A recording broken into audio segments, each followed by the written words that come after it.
এই যে আমাদের মাছ চাষ হয়েছে, ঠিক আছে, দেখতে পাচ্ছ ওখানে মাছ। আরও দেখাচ্ছি তোমাদের, এই যে খাবার দেওয়া হচ্ছে।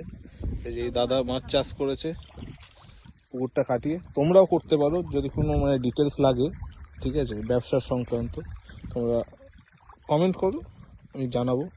শুধু খাবারটা দেওয়াটা দেখো, মাছগুলো এমনি দেখতে পাচ্ছ, খাবার না দেওয়াতেই গোটা পুকুরটাতেই কিন্তু মাছ আছে, কিলকিল করছে একদম। এবার দেখো, এটা মুরগি মাংস আছে, দেখো কি অবস্থা দেখো, দেখেছো? এটা মুরগির ছাড় দেওয়া হলো, কি অবস্থা দেখো। এই সব জায়গা থেকে আসছে, দেখেছো, দূর দূর থেকে আসছে, যেদিকে ছিল সব এদিকে আসছে। তো তোমরা যদি করতে চাও এরকম ব্যবসা, অবশ্যই কমেন্ট করো। তো চ্যানেলটা সাবস্ক্রাইব করো। টাটা।